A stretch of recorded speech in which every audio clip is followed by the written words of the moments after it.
आसमान तक जाएगा। याद रखना, तुम्हारे पंख काटने जरूर कोई आएगा।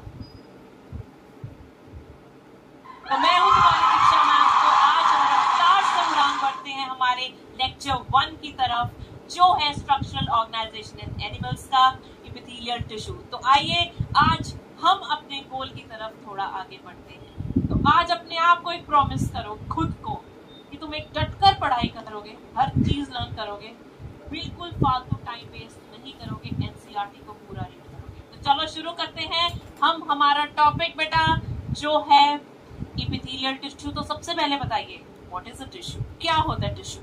आपने शुरू से ही सुना है कि टिश्यू एक ग्रुप ऑफ सेल होता है, बहुत सारे सेल्स का बना होता है, सुना है ना, राइट। तो आज हम डेफिनेशन को थोड़ा और डिटेल में करेंगे। So what is a tissue, it's a group of sales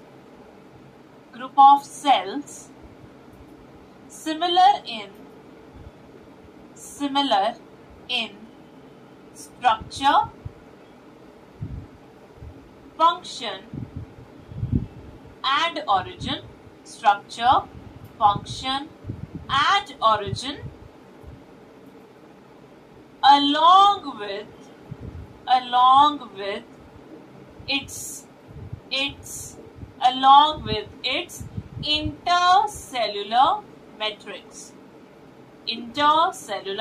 matrix. मतलब ये कुछ सेल्स का झुंड का बना हुआ है, लाइक बहुत सारे सेल्स मिलकर एक टिश्यू बनाते हैं, या बचपन से सुनते आ रहे हो। पर शर्त क्या है, शर्त ये है ये जो सेल्स हैं ये देखने में सेम होने चाहिए, उनका स्ट्रक्चर सेम होना चाहिए, वो काम सेम करें और उनका ओरिजिन सेम हो। ओरिजिन से मतलब जब आप एम्ब्रियो थे तो वो सेम जर्म लेयर से आए, इसीलिए ये कंप्लीट डेफिनेशन होती है। और साथ में जो उसका इंटरसेल्युलर सब्सटेंस है, मतलब दो सेल्स के बीच में जो प्रोटीन्स वगैरह हैं वो सारे भी होने चाहिए। तो यहाँ पर बनती है आपकी complete definition of the tissues, a group of cells similar in structure, function and origin along with its intercellular substance और द मैट्रिक्स, राइट। तो सबसे पहले ये टिश्यू टर्म किसने दिया था, द टर्म टिश्यू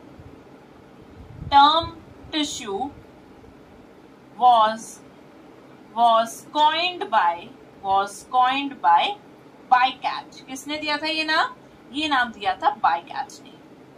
अगर हम एनिमल किंगडम की बात करें, एनिमल किंगडम में हम फाइलम्स पढ़ते हैं, जैसे पॉलीफेरा, सिलियंट्रेटा, टीनोफोरा। जब हम ऑर्गेनाइजेशन की बात करते हैं, लेवल ऑफ ऑर्गेनाइजेशन, तो सबसे सिंपलेस्ट वन आपका पॉलीफेरा होता है, जिसमें सेलुलर लेवल ऑफ ऑर्गेनाइजेशन होती है। और उसके बाद थोड़ा कॉम्प्लेक्स होता है, जिसे हम कहते हैं टिश्यू लेवल ऑफ ऑर्गेनाइजेशन। तो आपके टिश्यूज अगर पूछे एनिमल किंगडम में सबसे पहले कहां पर आए थे, तो आप बोलोगे सबसे पहले आपके जो टिश्यूज हैं वो सिलियंट्रेटा में आए थे, right. So the first phylum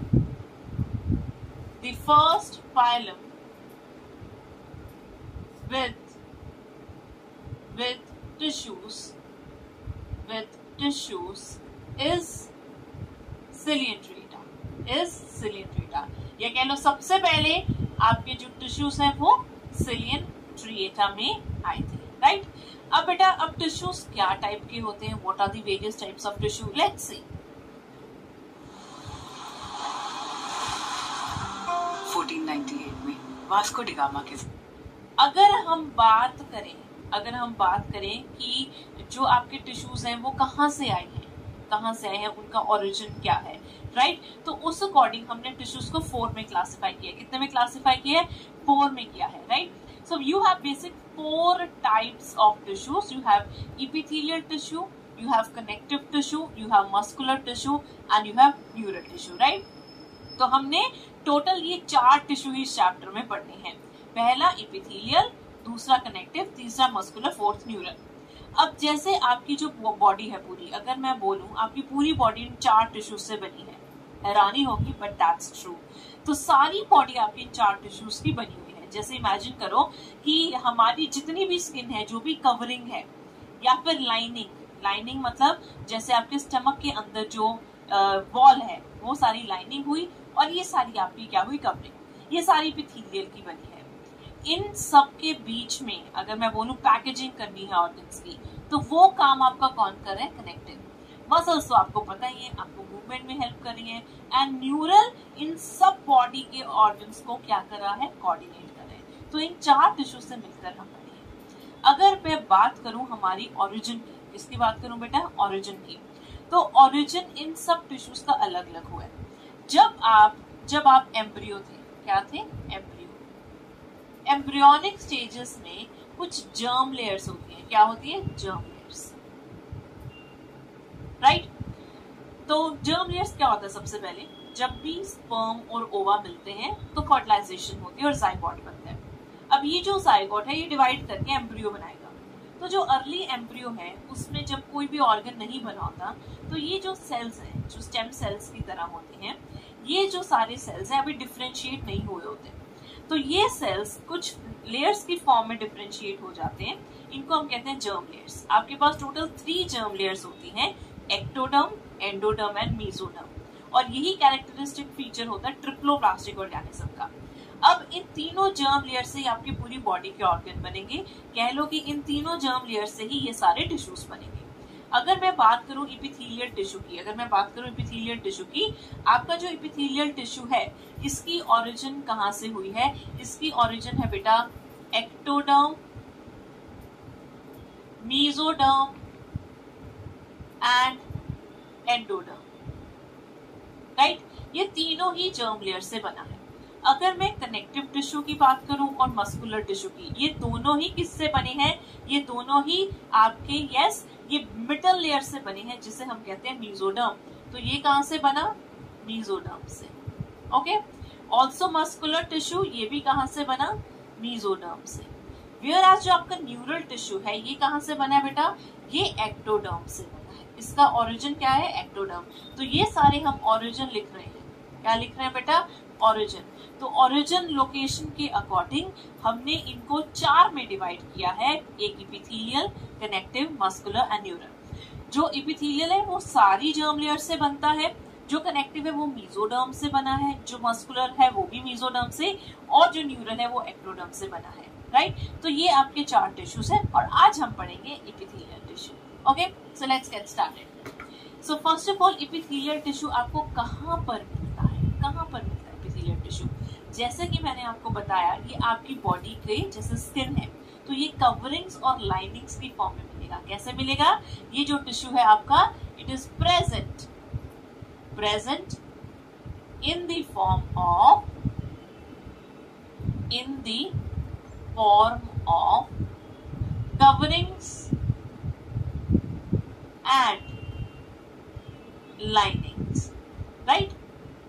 covering होती है जो बाहर की तरफ होती है, जैसे स्किन, ठीक है। लाइनिंग जो अंदर की तरफ, जैसे आपका स्टमक है उसके अंदर की तरफ जो भी लगा हुआ है, दैट्स योर लाइनिंग। फाइन। जैसे अगर आपको याद होगा तो जैसे म्यूकोजा होती है, fine, that is your epithelial tissue होगी। अगर मैं बात करूं एपिथेलियल टिश्यू के सेल्स की, तो यहाँ पर बेटा जो ये एपिथेलियल टिश्यू है ये सिंगल सेल की लेयर का भी बना हो सकता है, ये बहुत सारे लेयर्स का भी बना हो सकता है। So here the cells which are present, the cells can be present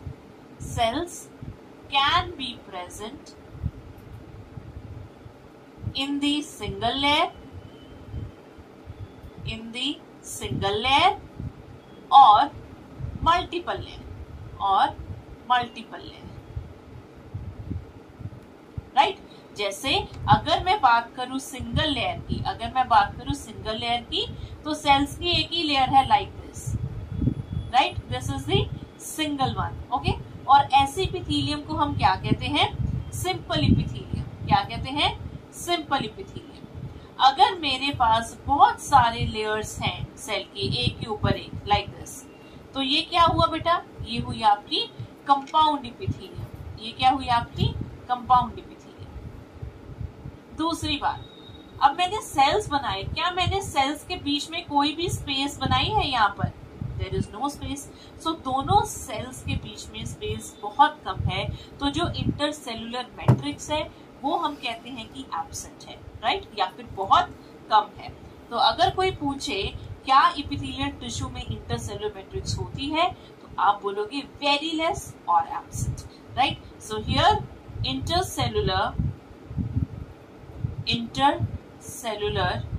matrix is absent or very less, right?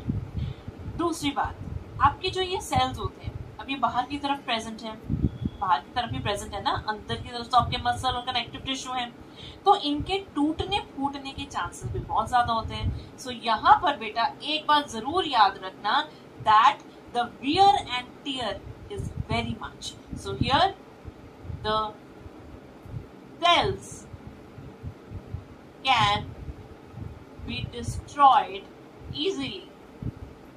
Why they can be destroyed easily? Because ये सेल्स कवरिंग और लाइनिंग में प्रेजेंट है, तो अगर ये जल्दी डिस्ट्रॉय हो जाते हैं, इनका तोड़फोड़ ज्यादा है, वियर टियर ज्यादा है, तो मतलब हमें तो आज तक कभी भी हमारी हड्डी नहीं दिखी, राइट? तो कहने का मतलब ये है, ये जितनी टूटते हैं उससे ज्यादा ये बन भी जाते हैं। They have high power of regeneration,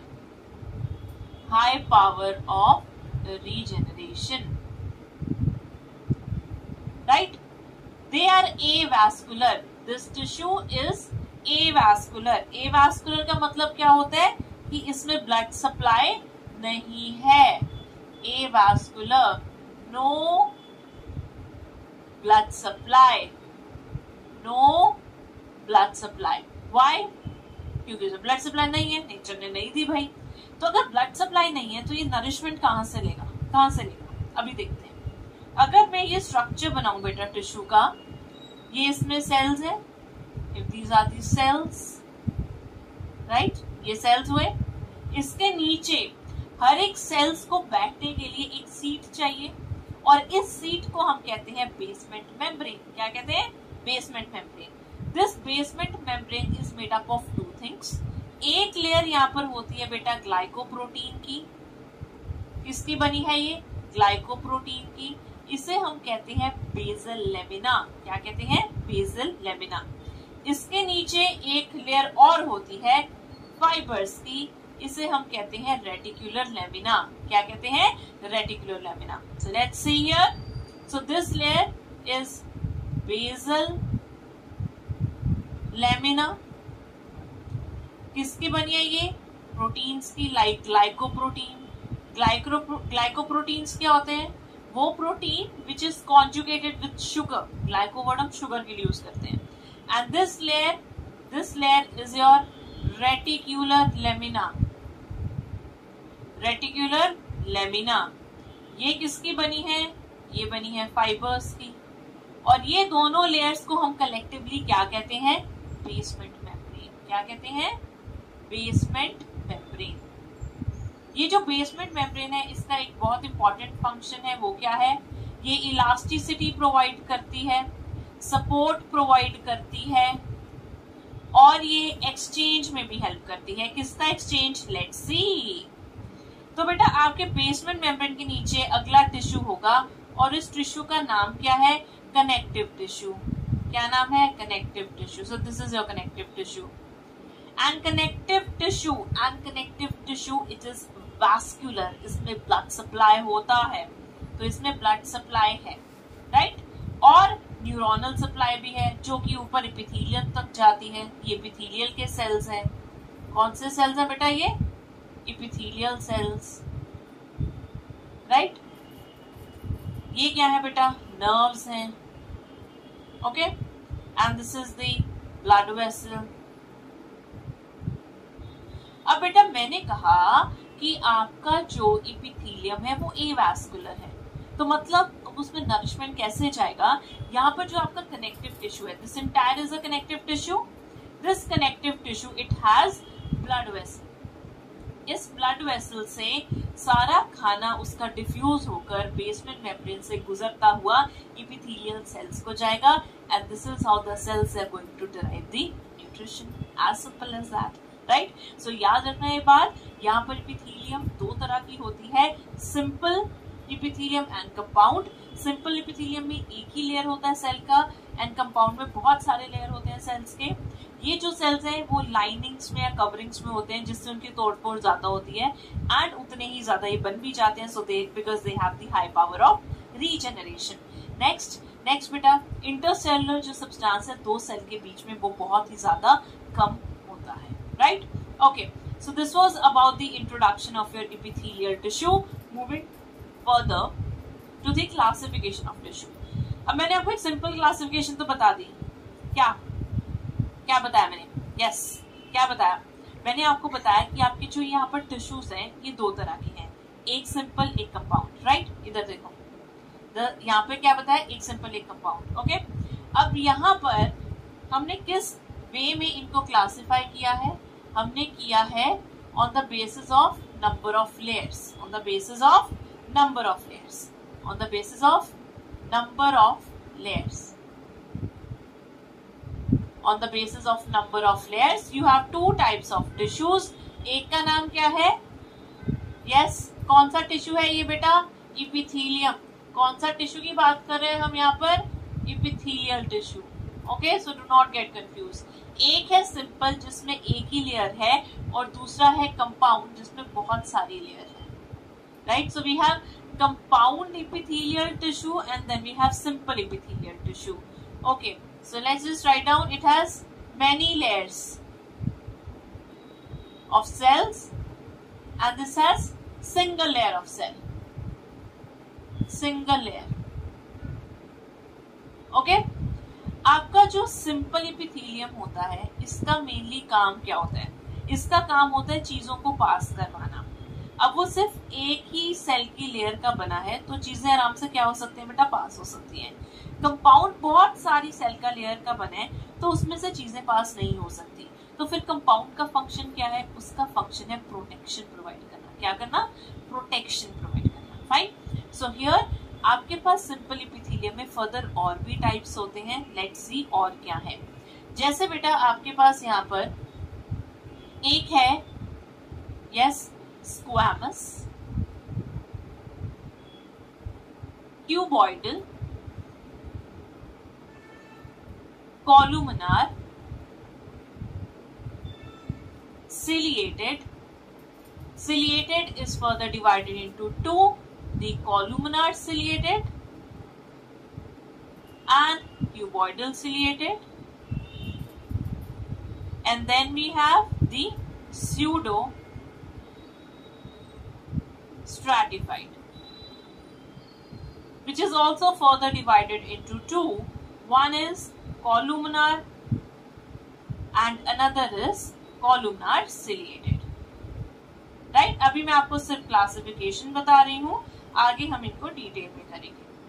अगर हम कंपाउंड की बात करें, यहाँ पर क्लासिफिकेशन का तरीका अलग है।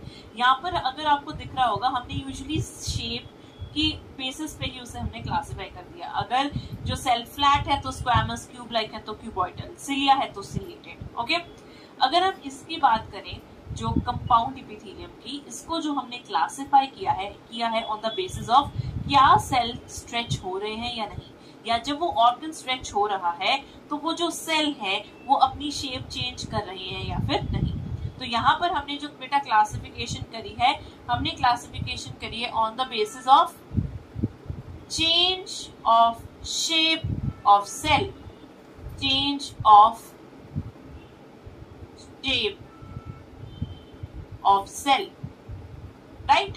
तो यहां पर अगर हम देखें, सबसे पहला हमारे पास है स्ट्रैटिफाइड और दूसरा ट्रांजिशनल। दूसरा क्या है हमारे पास यहाँ पे? Transitional.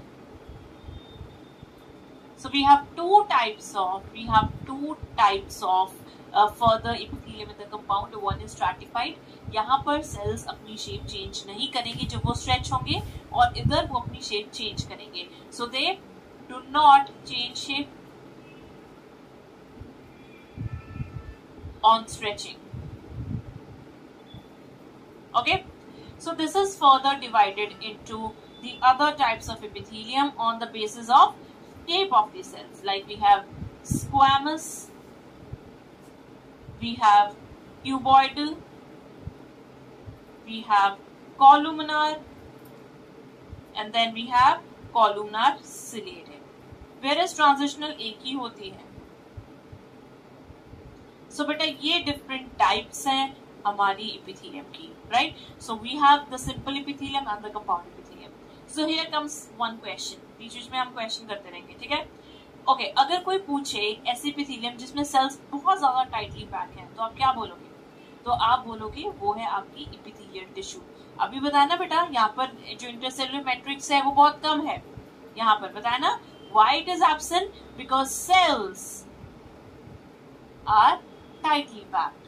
The cells, they are tightly packed. Okay? All right. Next question. Next question इसमें से कैसे बन सकता है? अगर कोई पूछे कि आपकी एपिथेलियल टिश्यू कहाँ पर होती है? कहाँ पर होती है? In the form of covering and linings. Next question. Next question बेटा, अगला आपकी जो स्ट्रैटिफाइड एपिथेलियम है, जो आपकी स्ट्रैटिफाइड एपिथेलियम है, उसे स्ट्रैटिफाइड क्यों कहते हैं? ये तो बेसिक सा क्वेश्चन पूछ रही हूँ, नीट टाइप नहीं है। स्ट्रैटिफाइड क्यों बोलते हैं? स्ट्रैटा का मतलब होता है लेयर्स। क्या मतलब होता है स्ट्रैटा का? लेयर्स। ओके, तो ये याद रखना क्योंकि आगे काम आएगा। स्ट्रैटा का मतलब होता है layers. Okay, all right, moving further. Next, तो हम अब शुरू करेंगे सिंपल का। आपको मैंने एक चीज बताई थी, क्या बताई थी? सिंपल का मेनली काम क्या होता है?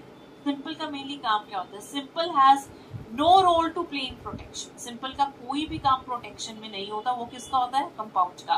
तो ये क्या करता है, जो आपका सिंपल एपिथेलियम है, ये इसका रोल है बेटा सबसे ज्यादा कहां पर? डिफ्यूजन और सिक्रीशन। डिफ्यूजन, सिक्रीशन इसमें है।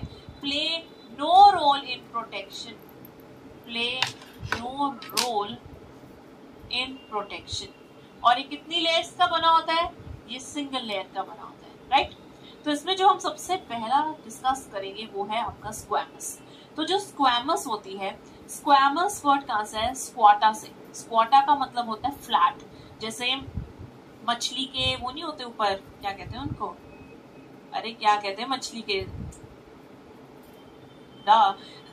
तो मछली के ऊपर बेटा ये बने होते हैं ना उसके, यस।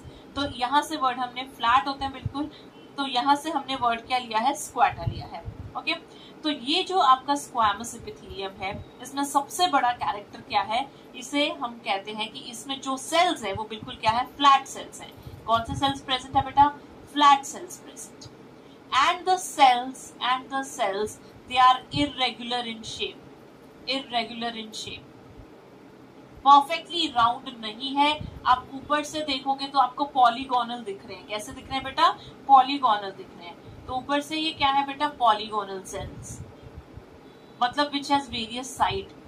एंड इनका यूजुअली काम क्या होता है? इनका यूजुअली काम ये होते ही वहां पर है जहां पे हमें किसी चीजों का एक्सचेंज करवाना है, डिफ्यूजन करवाना है। So what is their basic function?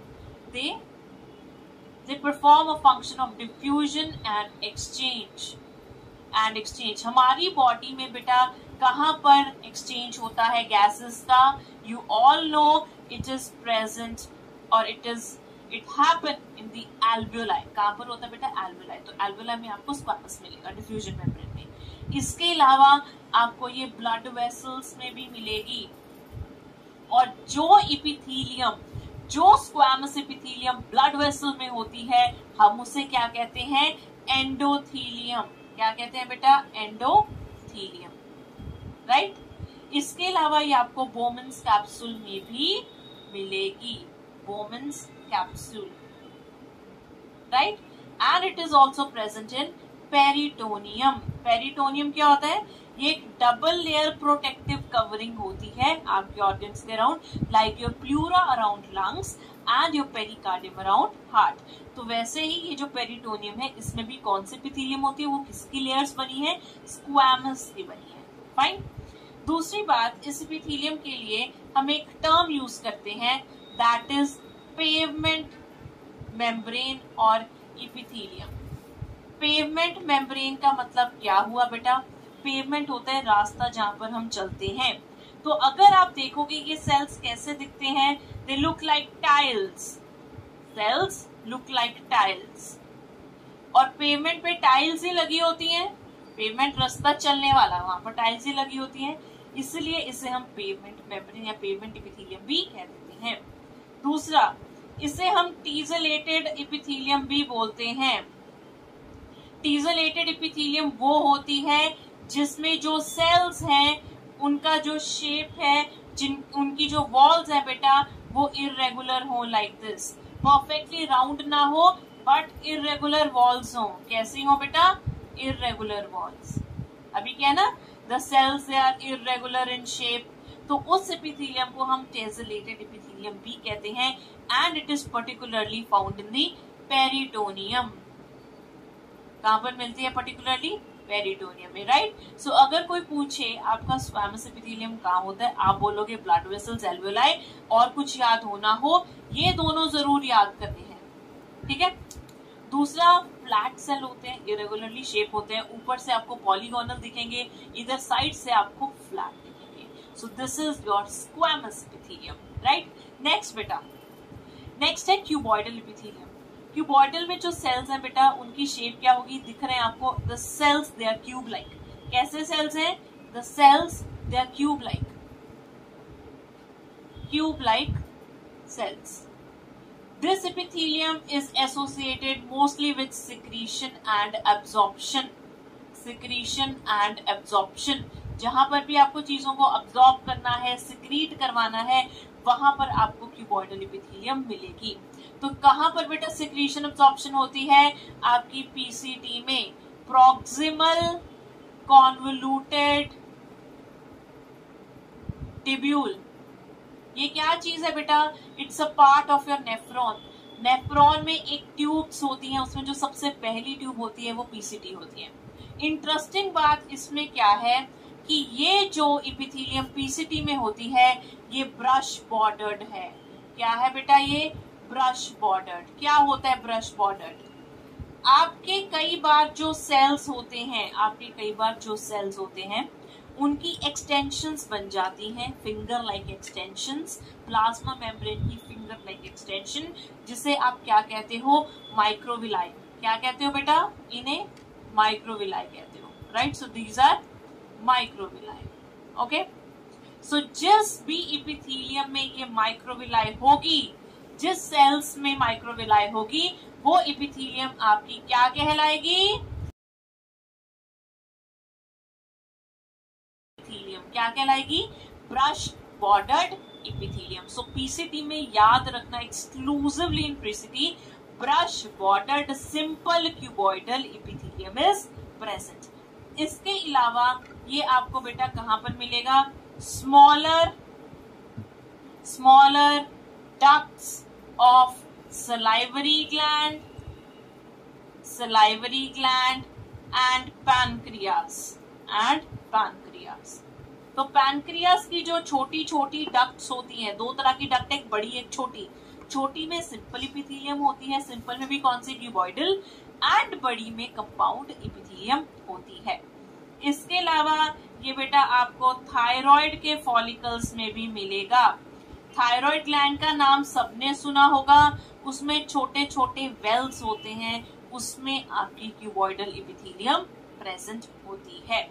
इसके अलावा जो आपके जर्म सेल्स होते हैं, जर्म सेल्स वो एक एपिथेलियम से आते हैं जिसे हम कहते हैं जर्मिनल एपिथेलियम। क्या कहते हैं बच्चे से हम? Germinal epithelium.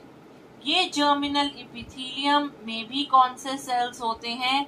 यस, ये कहां पर होती हैं? ये होती हैं टेस्टिस एंड ओवरीज में। ये भी बेटा आपकी, यस, ये भी आपकी क्या होती है? Cuboidal epithelium. Interesting, yes. So हमने स्क्वैमस किया सिंपल, हमने सिंपल क्यूबॉइडल किया। अब हम आगे बढ़ते हैं और अगली करेंगे, that is yes your कॉलुमनार। That is your कॉलुमनार epithelium. Column word सुने? कॉलम क्या होते हैं? जब बिल्डिंग लगती है तो पिलर्स उसमें खड़े करे जाते हैं ना सपोर्ट के लिए, तो वो लंबे लंबे होते हैं, तो उनको कॉलम कह देते हैं। तो उन्हीं कॉलम से इन सेल्स का नाम इंस्पायर्ड है, क्योंकि ये सेल्स अगर आप देखोगे they are very tall cells, लंबे लंबे सेल्स है बेटा। तो यहाँ पर याद रखना ये सेल्स क्या है बेटा? Tall cells. They are tall cell. अब लंबे हैं तो इनका जो न्यूक्लियस होता है ना वो नीचे होता है, at the base. So nucleus is present यहाँ पर, लाइक नीचे, मोस्टली नीचे, ठीक है। सो nucleus present at base, present at base, okay. इनका मेनली जो काम होता है वो ग्लैंड्स में होता है। कहां पे होता है बेटा? ग्लैंड्स में। सो दे सिक्रीट, इनका काम सिक्रीशन में है, ये चीजों को सिक्रीट करेंगे। सो फॉर एग्जाम्पल अगर मैं बोलूं ये ग्लैंड्स में होता है, तो आपकी ग्लैंड्स कहां पर होती हैं? यस, जो आपके एंजाइम बनाती हैं इंटेस्टाइन में एंड स्टमक में। So they form, yes, they are the part of gastric glands. Gastric glands क्या है? The glands which are present in the stomach, and intestinal glands क्या है? The glands which are present in the intestine, which are present in the intestine, right? इनके साथ साथ कभी एक special cell भी जुड़े होते हैं। मान लो अगर ये आपका लंबा सेल कॉलुमनार सेल है, तो इनके साथ कुछ स्पेशल सेल भी जुड़े होते हैं, लाइक दिस। इन सेल को हम क्या कहते हैं बेटा? Because they look like, how do they look like? They look like a wine glass, और वाइन ग्लास का दूसरा नाम क्या है? Goblet glass. तो ये गॉबलेट की तरह दिखते हैं, तो इनको हम गॉबलेट सेल कहते हैं। And their function is to secrete mucus. क्या सिक्रीट करता है बेटा ये? Yes, what do it secrete? It secretes mucus, it secretes mucus, right, okay. So बेटा ये रहा आपका columnar epithelium, and columnar epithelium usually glands में होता है, लंबे लंबे इसमें सेल्स होते हैं। आगे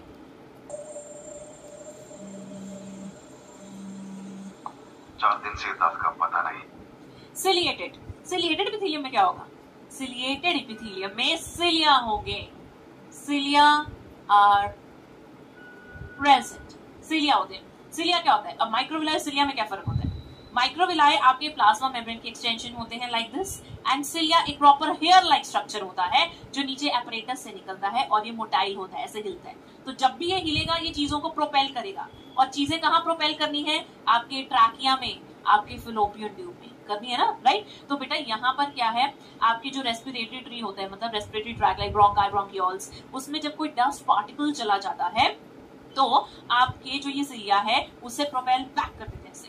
या फिलोपियन ट्यूब की अगर मैं बात करूं, उसमें एग को मूव करके यूट्रस की तरफ लेकर आना है, तो वहां पर भी क्या चाहिए? सिलिया चाहिए। जैसे कि मैंने आपको बताया सिलिएटेड एपिथेलियम 2 तरह की है, एक कॉलुमनार और दूसरी क्यूबॉइडल।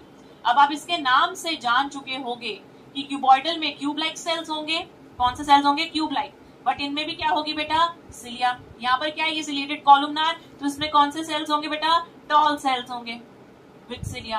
तो आपकी जो कॉलुमनार है बेटा, ये आपको मिलती है larger bronchioles, larger bronchioles and fallopian tube. कहाँ मिलती है?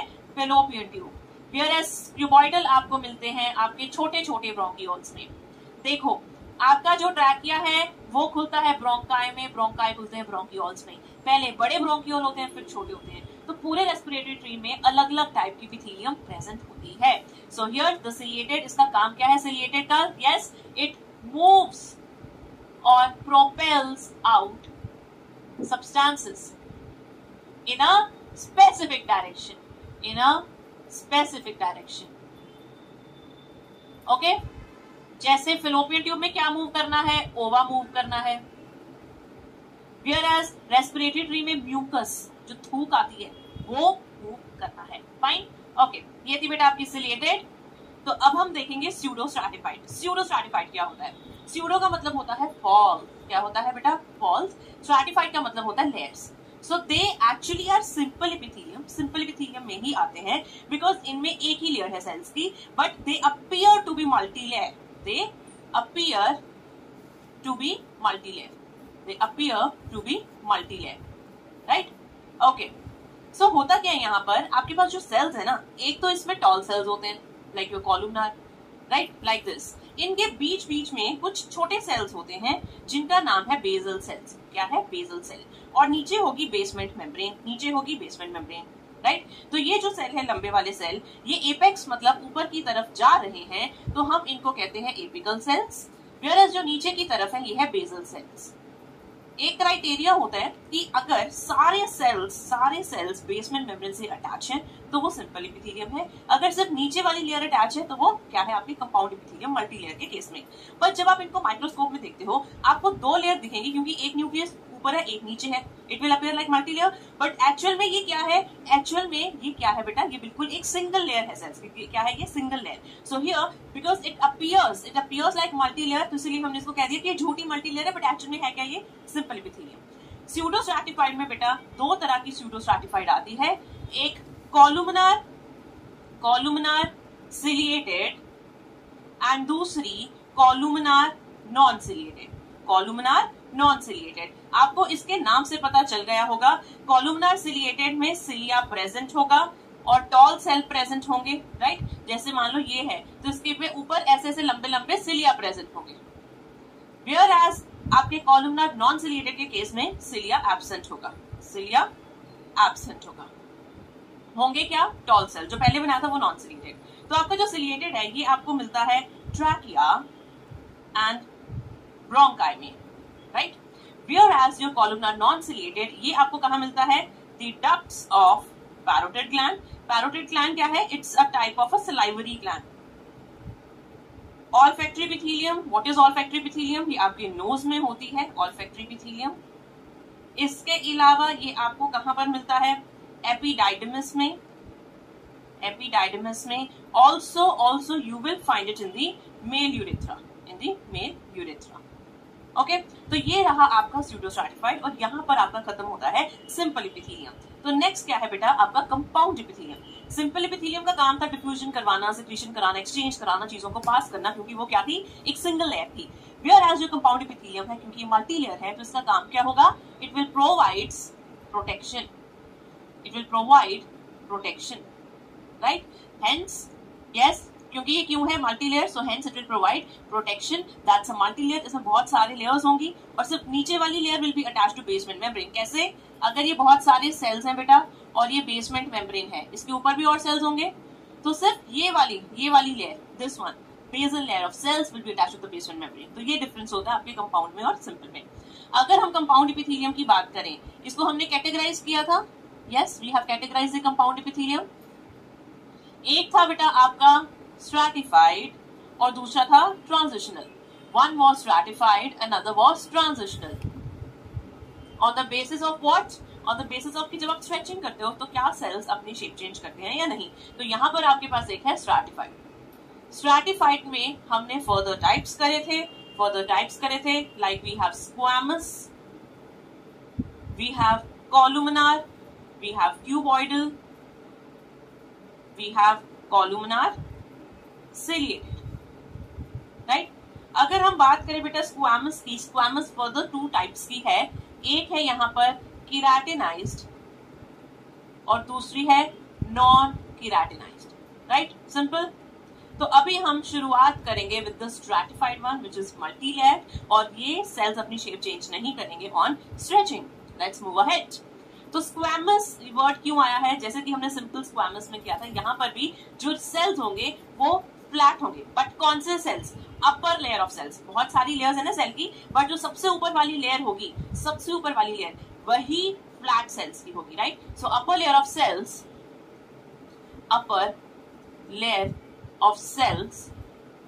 Are flat like tile। So let's see the diagram of a stratified epithelium। देखो बेटा, सबसे पहले आपको भी पता है एक बेसमेंट मेम्ब्रेन तो होगी, right. There will be a basement membrane, so this is a basement membrane. इसके ऊपर सारे सेल्स होंगे, तो सबसे नीचे वाली लेयर को हम कहते हैं स्ट्रेटम जर्मिनेटिवम, राइट। सो जो सबसे नीचे लेयर होती है सेल्स को स्ट्रेटम जर्मिनेटिवम कहते हैं, और जो नीचे है ये किसके ऊपर रेस्ट कर रही है, ये बेसमेंट मेम्ब्रेन के ऊपर रेस्ट कर रही है। सो this is the basement membrane. And what is this? This is the stratum germinativum।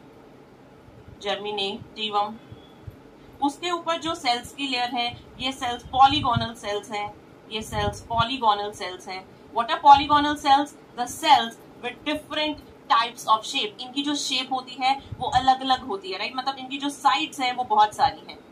Polygonal with a number of sides, so these cells they are polygonal, right, ये पॉलीगोनल सेल्स है. अब जो upper most layer होगी cells की वो क्या होगी, वो होगी आपकी फ्लैट सेल्स की layer, like this, right, this is flat cell की layer, squamous cells, these are squamous cells. Okay, these are squamous cells. All right, so let's label it up. So these are squamous cells. These cells are polygonal cells. Fine. अब तो ये बेटा बीच में कौन सी layer है, बीच में जो sales की लेयर है that is the polygonal cells. Okay, let's just fill it up. It is showing that इसमें nucleus है. ओके, चलो अब बेटा यहाँ पर क्या चीज है, जो आपकी स्क्वैमस है हमने किया था ये दो टाइप की है, एक है केराटिनाइज्ड और दूसरी है non keratinized. Fine, so what's the difference. देखो केराटिन एक प्रोटीन होता है जो आपकी स्किन में होता है, जो आपके बालों में भी होता है, right, more the keratin the healthier the here is. Fine, तो आजकल तो ट्रीटमेंट भी होता है बालों का केराटिन वाला, लड़कियों को तो जरूर पता होगा ये. तो होता क्या बेटा, ये जो केराटिन है ये बहुत इंपॉर्टेंट होती है आपके स्किन के ऊपर. Why? बिकॉज ये आपको एक वाटरप्रूफ कवरिंग देती है, आपकी स्किन को मैकेनिकल एब्रेजिंग से बचाती है. मतलब जैसे किसी ने ऐसे कहते हैं ना वो नाखून मारती है, तो हर टाइम तो आपको खून नहीं आता ना, क्यों, क्योंकि ऊपर बहुत मोटी लेयर है और वो लेयर डेड सेल की लेयर है. तो होता क्या है, अगर मैं बोलूं ये वाली एपिथेलियम आपकी केराटिनाइज्ड है तो उसके ऊपर वाले सेल डेड हो जाएंगे and also they will start depositing keratin protein here, right. तो ये लेयर हो जाएगी आपकी डेड लेयर और इसको हम क्या कह देते हैं, stratum corneum. Stratum corneum, stratum corneum it have keratin, right, इसमें क्या होता है केराटिन. तो जिस एपिथेलियम में केराटिन होगा that will be keratinized squamous epithelium. So this have what, this have keratin protein, have keratin. तो ये आपके कहां पर मिलता है बेटा, ये आपकी स्किन में मिलता है. ये कहां पर मिलता है, आपकी स्किन में. अब बस ये वाली लेयर हटा दो, बाकी सारा यही रखो. ये कौन सी है, non keratinized, do not have keratin, it do not have keratin. ये आपको बेटा कहां पर मिलता है, आपको बकल कैविटी में मिलता है. व्हाट इज बकल कैविटी, ये जो आपका अंदर वाला चीक लाइनिंग है पूरी, ये एरिया पूरा ये क्या है आपका बेटा बकल कैविटी. और यहाँ पर आपको कौन सी एपिथेलियम मिलती है, नॉन केराटिनाइज्ड स्क्वैमस. और कहां पर मिलता है, फेरिंग्स में. फेरिंग्स को जरूर याद रखना है पूरा स्टार. एंड ये आपको अपनी ईसोफेगस में भी मिलता है. जो भी लोकेशंस हैं प्लीज इन पे स्टार बता लेना, क्योंकि इस चैप्टर में क्वेश्चन मतलब मेनली एपिथेलियल में क्वेश्चन यहीं से आता है. राइट, सो ये हुआ बेटा आपका स्क्वैमस. कौन सा squamous, not simple, the compound one. कौन सा कंपाउंड है यहाँ पर, ये स्ट्रैटिफाइड है. कौन सा है ये, स्ट्रैटिफाइड. और यहाँ पर बच्चे आपने दो टाइप करी, एक केराटिनाइज्ड और एक नॉन केराटिनाइज्ड. केराटिनाइज्ड स्किन में है, इसमें केराटिन है. What is the function of keratin, क्या करता है ये, वाटरप्रूफ बनाता है स्किन को. क्या करता है, वाटरप्रूफ बनाता है स्किन को. एंड प्रिवेंट मैकेनिकल एब्रेजिंग, मतलब आपकी स्किन को मैकेनिकल एब्रेजिंग से बचाता है, तोड़ फोड़ से बचाता है. सो this is the function of keratin in your skin. So it's a good one, right. Okay, इसके बाद बेटा आपके पास होती है क्यूबॉइडल. अब हमने एक एपिथेलियम में किया था सिंपल क्यूबॉइडल में कि स्मॉलर डक्ट्स होती हैं जो सलाइवरी ग्लैंड की, पैनक्रियाटिक की, उसमें आपकी सिंपल क्यूबॉइडल होती है. अगर मैं बोलूं बड़ी डक्ट, तो बड़ी डक्ट में क्यूबॉइडल है, पर वो कौन सी है, स्ट्रैटिफाइड है, कंपाउंड है. Same criteria, the upper layer of cells have cube like. The upper layer of cells are tube-like, right? ये आपको कहां पर मिलती है, larger salivary and pancreatic duct, right?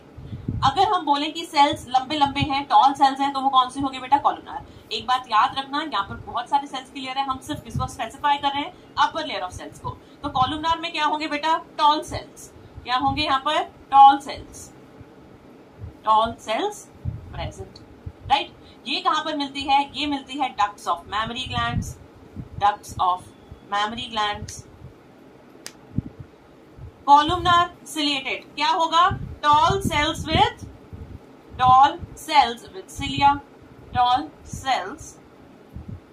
cilia, right. ये कहां पर होगी बेटा, लैरिंग्स में. And what is your larynx, larynx is your voice box, जिसकी वजह से आपकी मैम आपको बोलकर पढ़ा रही है. So all thanks to your voice box, the sound box भी कह देते हैं, and that's your larynx. Larynx के बाद आता है and it is present above the trachea. Okay, so बेटा ये था आपका स्ट्रैटिफाइड.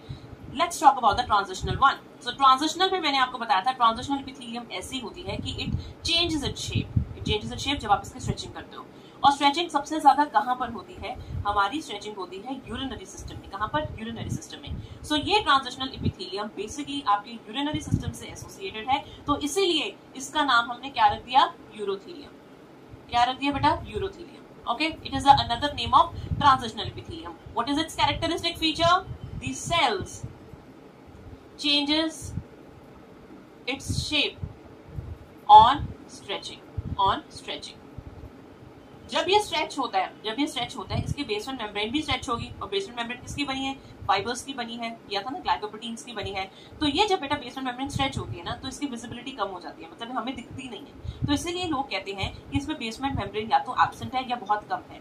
बट एक बात याद रखना, क्या कोई एपिथेलियम बिना बेसमेंट मेम्ब्रेन के सर्वाइव कर सकती है?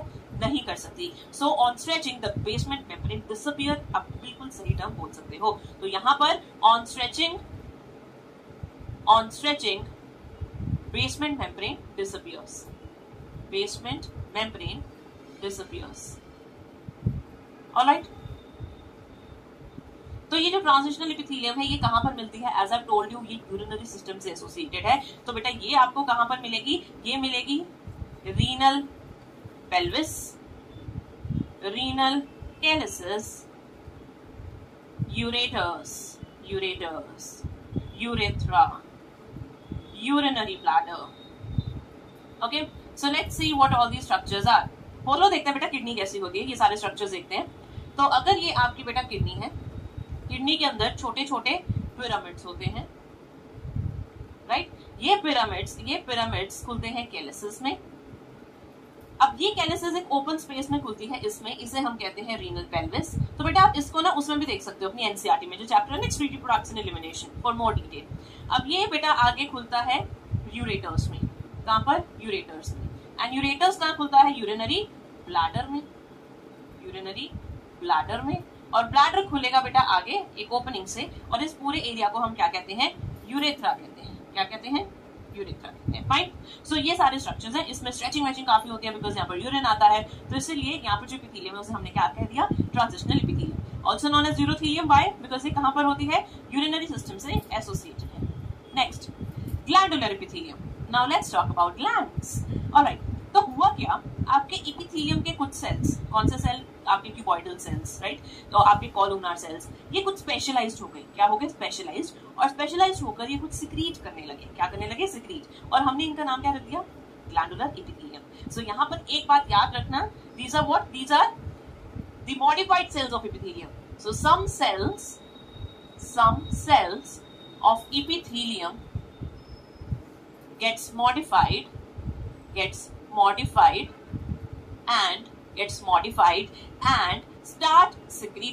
and starts secreting. और वो क्या बन गए बेटा? वो आपकी ग्लैंडुलर एपिथेलियम. अब वो सेल्स कौन से हैं? These cells they can be the cuboidal one which are cube like, या tall one which are columnar. Okay, इन दोनों में से कोई भी हो सकता है. अब हमने एक डिफरेंस देख लिया, हमें डिफरेंस पता चल गया बेसिकली कि ये जो ग्लैंडुलर एपिथेलियम है ये क्या चीज है और नॉर्मल एपिथेलियम क्या है. फाइन. अब बेटा एक वर्ड हम यूज करते हैं, ग्लैंड्स. क्या यूज करते हैं? ग्लैंड्स.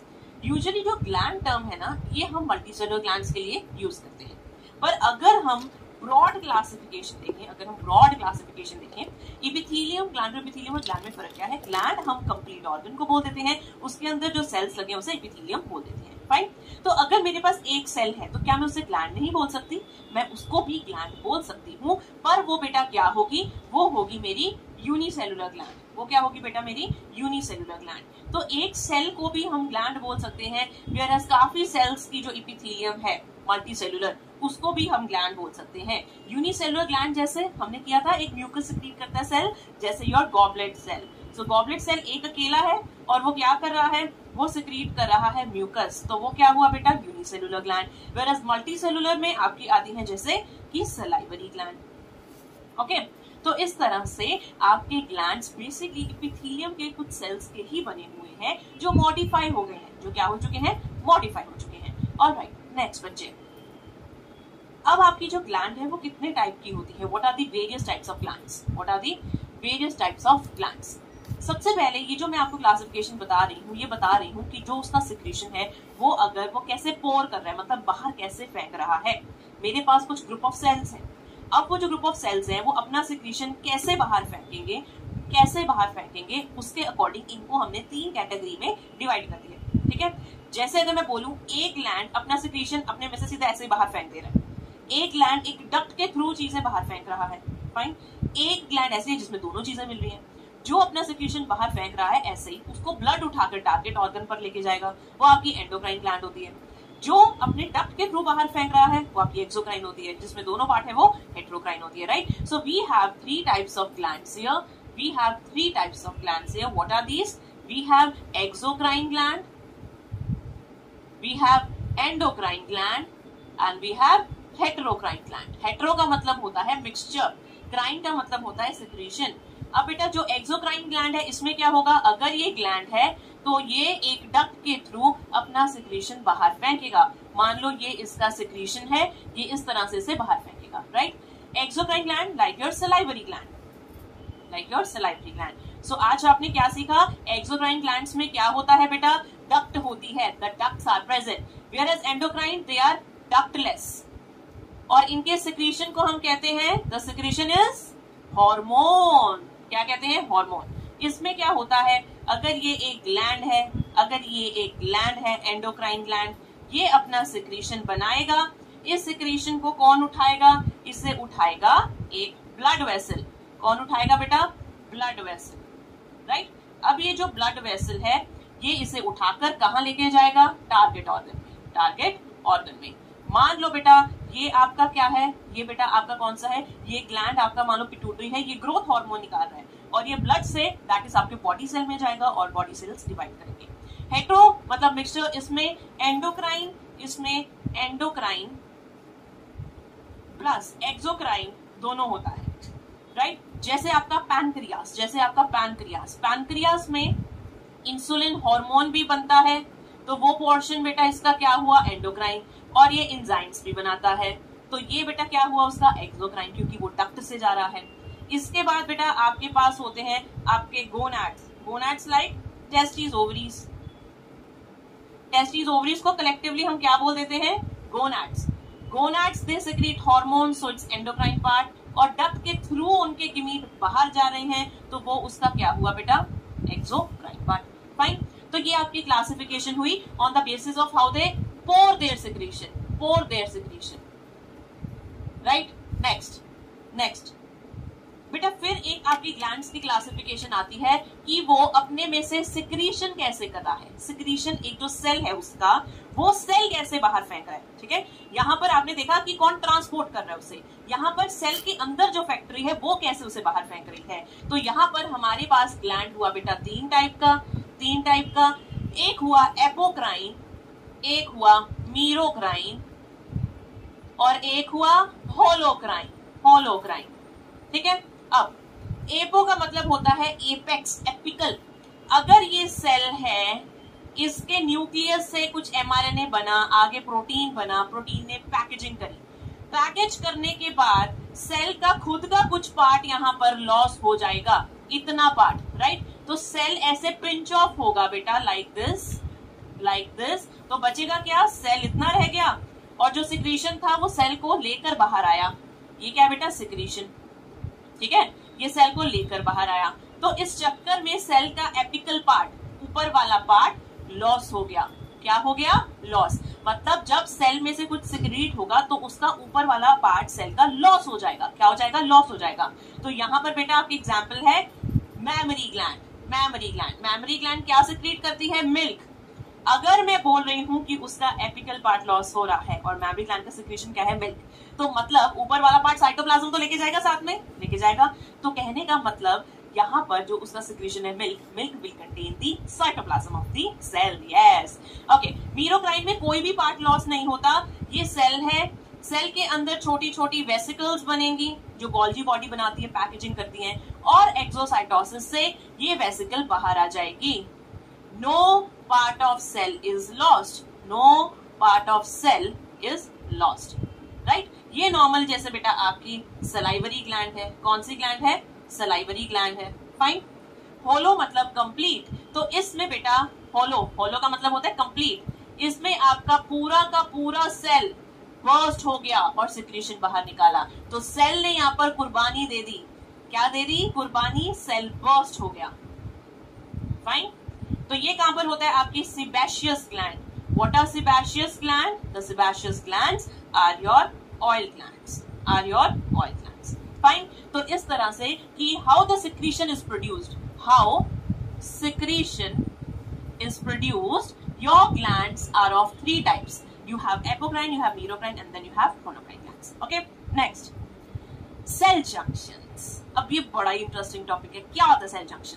बेटा ये ना 2 सेल है, जैसे ठीक है आपके 2 सेल हैं। अब ये दोनों सेल जो हैं, जैसे 2 कमरे समझ लो, 2 इंडिपेंडेंट रूम है। क्या 2 इंडिपेंडेंट रूम में अगर एक 2 सेल अलग बिठा दें, वो दोनों एंजॉय करेंगे? नहीं करेंगे। 2 ही कमरे और कुछ नहीं है। अब एक को खाना चाहिए तो वो दूसरे से मांगेगा या बात करेगा, ये दोनों को लूडो खेल लिए, राइट। तो वैसे ही आपके 2 सेल्स इंडिपेंडेंट कभी नहीं रह सकते, उनको आपस में कम्युनिकेशन करना है। तो वहां पर इनकी रेस्क्यू के लिए कौन आते हैं? सेल जंक्शंस आते हैं। So what is cell junction? It is the point of contact, it is the point of contact between two cells, right? So your cell junction are basically of 3 types. कितने types के हैं? कितने types के cell junction है बेटा आपके? 3 type के cell junctions हैं, 3 types. So the first one is your tight junction, जिसे क्या कहते हैं? zona occludens। दूसरा आपका है गैप जंक्शन, और तीसरा है आपका adhering junction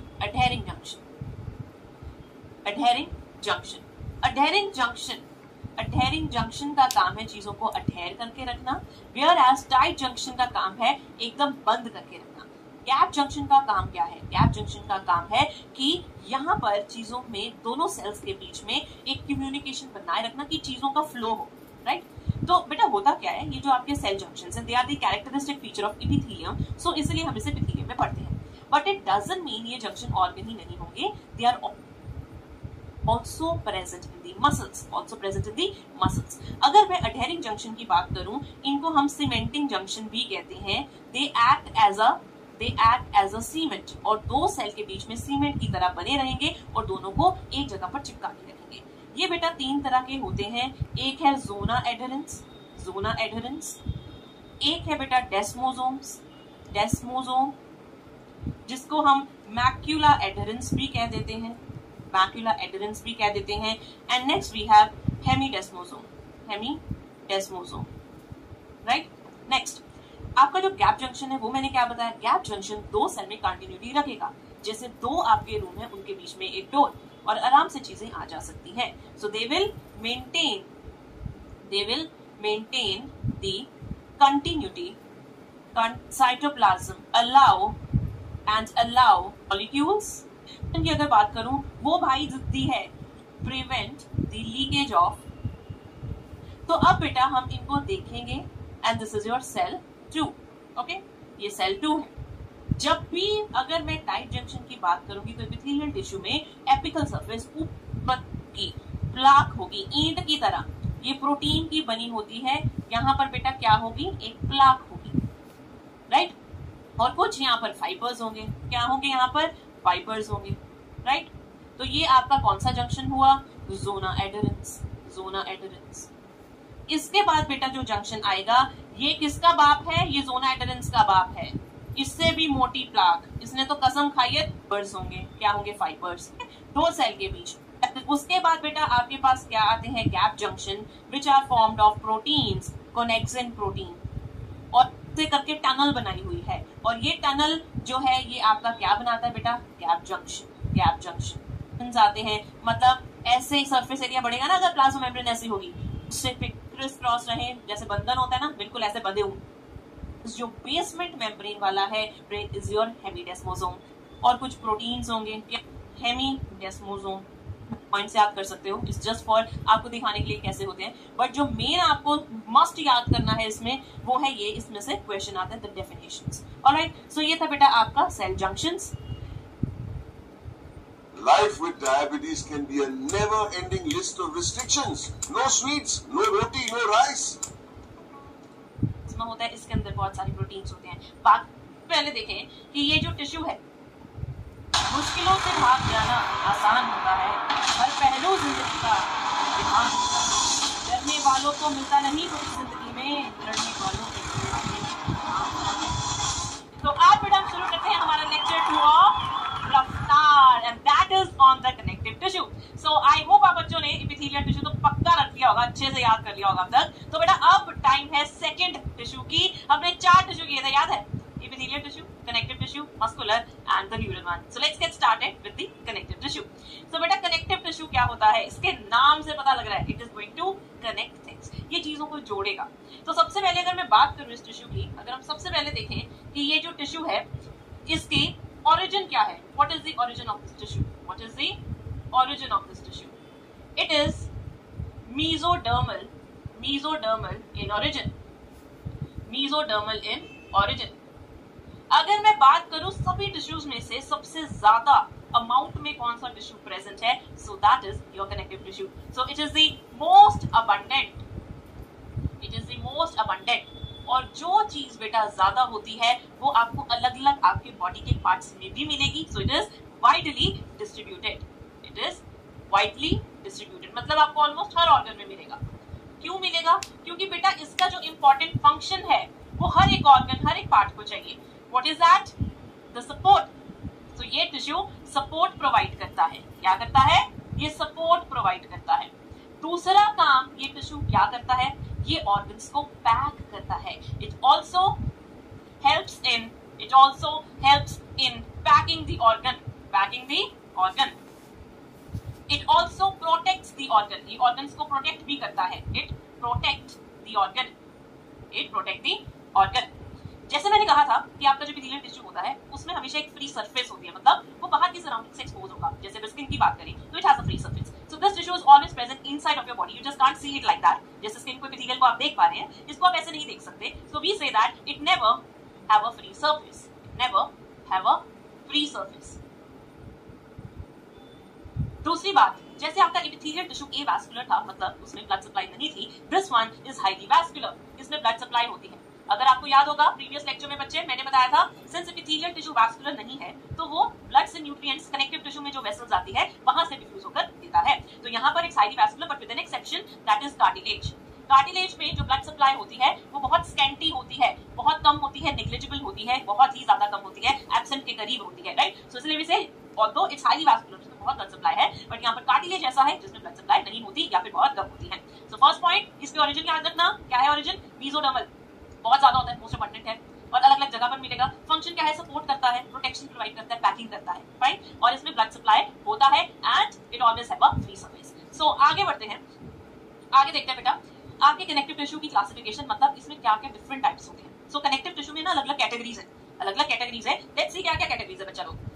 तो यहाँ पर वी हैव डिफरेंट कैटेगरीज बच्चे। सो पहली है आपके पास लूज, पहली क्या है? Loose connective tissue, then you have dense connective tissue, and the last one which is the specialized connective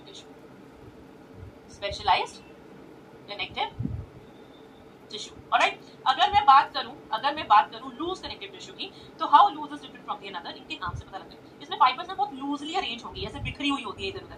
dense में फाइबर ज्यादा होंगी तो बहुत ज्यादा डेंसली पैक्ड होंगी, कहते हैं ना डेंस फॉरेस्ट, बहुत भरा हुआ जिसमें बहुत ज्यादा प्लांट्स वगैरह होते हैं। तो वैसे ही इसमें चीजें बिखरी हुई हैं, इसमें बहुत डेंस है, कॉम्पैक्ट है, और जो स्पेशलाइज्ड है वो कोई स्पेशल फंक्शन परफॉर्म कर रहा है। तो डेंस और लूज, इनके हम पहले कैटेगरीज देखते हैं। लूज में आपके पास क्या क्या आता है? You have areolar connective tissue and the adipose connective tissue, ठीक है। अगर डेंस की बात करें बेटा, डेंस में आपके पास एक है रेगुलर डेंस कनेक्टिव टिश्यू और दूसरा है irregular, right. And in the specialized one, you have two categories further. एक कैटेगरी है the skeletal, जिसे हम सपोर्टिव भी कहते हैं. क्या कहते हैं? सपोर्टिव. और एंडोस्केलेटन भी कहते हैं.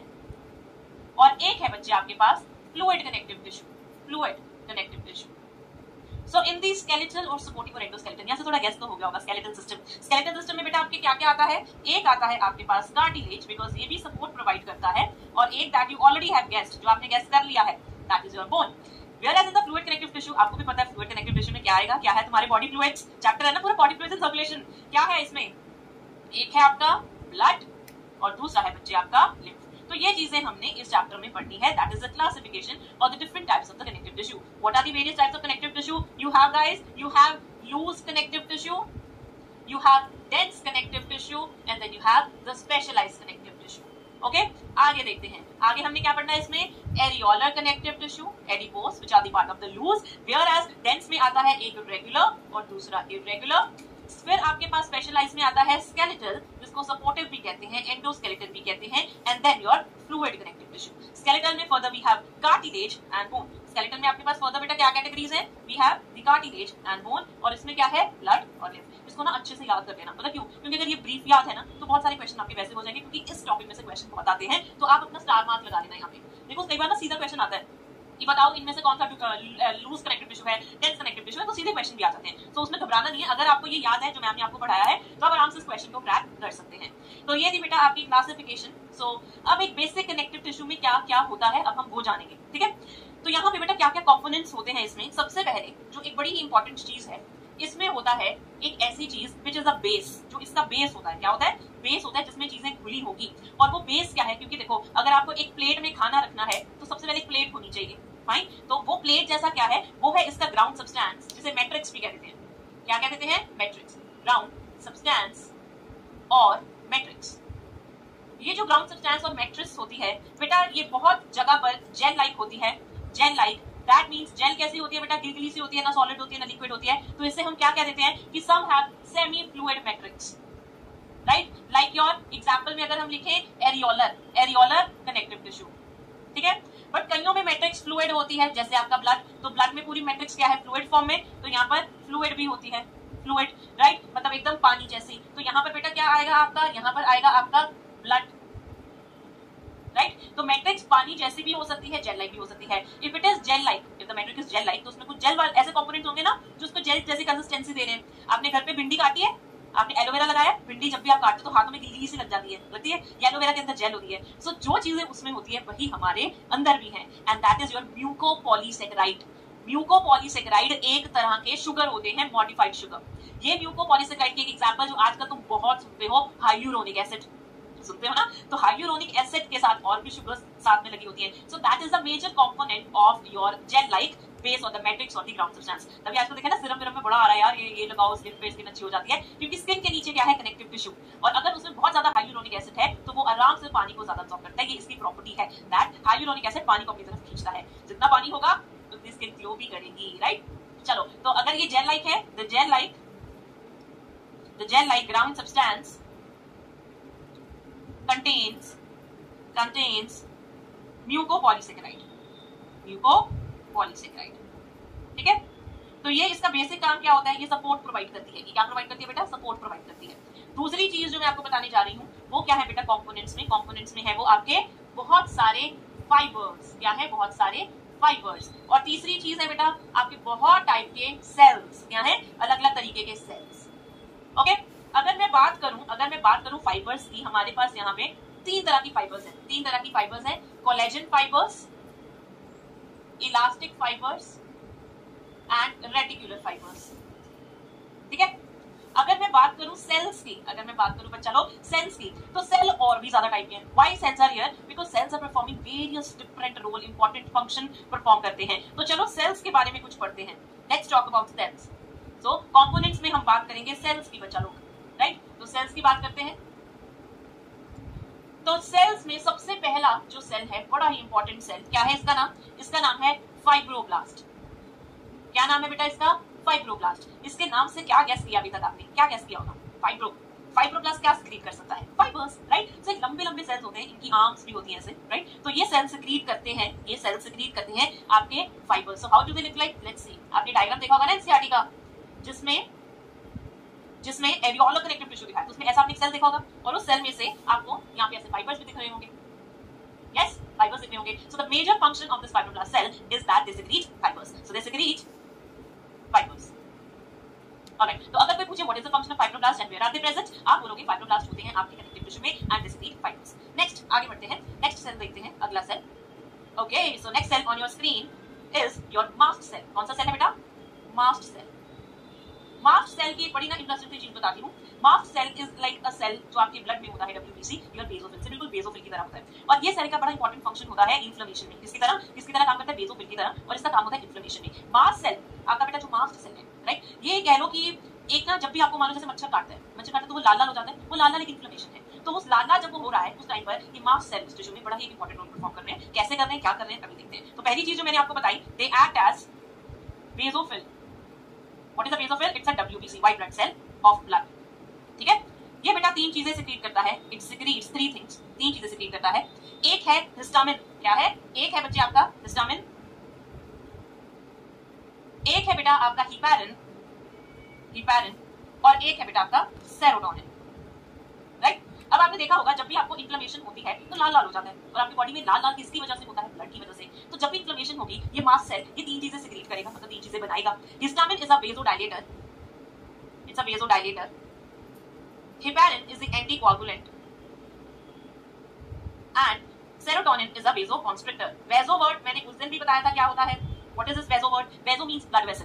तो ये ब्लड वेसल को डायलेट करेगा, मतलब इसका ल्यूमन बड़ा कर देगा, फैला देगा। कॉन्स्ट्रिक्टर ब्लड वेसल के ल्यूमन को कॉन्स्ट्रिक्ट कर देगा, मतलब एकदम पतला कर देगा। ल्यूमन तो क्या होता है बेटा? खाली जगह, जैसे पाइप होती है ना पानी वाली, वैसी ब्लड वेसल है, उसके अंदर जहां पानी ट्रैवल कर रहा है उसका ल्यूमन है, तो उसको ये बड़ा या कम कर सकता है। ठीक है? तो आपका जो हिस्टामिन है वो उसे बड़ा कर सकता है, और जो सेरोटोनिन है उस ल्यूमन को कम कर सकता है, नैरो कर सकता है। So how it is possible? Let's see. मान लो ये आपका ब्लड वेसल है नॉर्मल, ठीक है, ये नॉर्मल ब्लड वेसल है, ये इसका ल्यूमन है, फाइन, ये ल्यूमन है नॉर्मल का। तो अगर हिस्टामिन आया है तो ये इसको क्या कर देगा? ल्यूमन को वाइड कर देगा, जस्ट लाइक दिस। ओके, देखो दोनों को कंपेयर करो, किसका ये अंदर वाला एरिया बड़ा है, इसका बड़ा है, तो ये ल्यूमन बड़ा हुआ। अगर सेरोटोनिन की बात करें हम, सेरोटोनिन की, तो वो क्या करेगा? इसको कॉन्स्ट्रिक्ट करके बहुत छोटा कर देगा ल्यूमन को, ठीक है, जस्ट लाइक दिस। ये जैसे मान लो ये ल्यूमन आपका कॉन्स्ट्रिक्ट हो गया। Alright, so this is the lumen constricted. चलो इसका कलरिंग कर देते हैं। सो ये ह्यूमन कॉन्स्टिट्यूटेड है। एंटीकोगुलेंट क्या होता है? जो आपके ब्लड के क्लॉट ना होने दे, ना क्लॉट बने दे। So what is anticoagulant? Anything that prevents the clotting of blood. सो ये क्या करता है? It prevents blood clotting, right? So vasodilator क्या होता है? वेसोडाइलेटर क्या करता है? ह्यूमन को क्या करता है? ये वाइड कर देता है, ये ह्यूमन को नैरो कर देता है। चलो अगले सेल की बारी। अब हम बात करेंगे बेटा अगले सेल की, जिसका नाम है हिस्टियोसाइट। क्या है जिस सेल का नाम? हिस्टियोसाइट। What is histology किया था। हिस्टोज वर्ड हम टिश्यू के लिए यूज करते हैं, एंड हिस्टोलॉजी इज द, और हिस्टोलॉजी कह लो, basically histology is the study of the tissues. Histiocyte क्या है? साइट हम सेल्स के पीछे लगाते हैं। तो ये बेटा ऐसा सेल है जो एक मैक्रोफैज की तरह काम करेगा। Now what is a macrophage? Macrophage क्या होता है बेटा?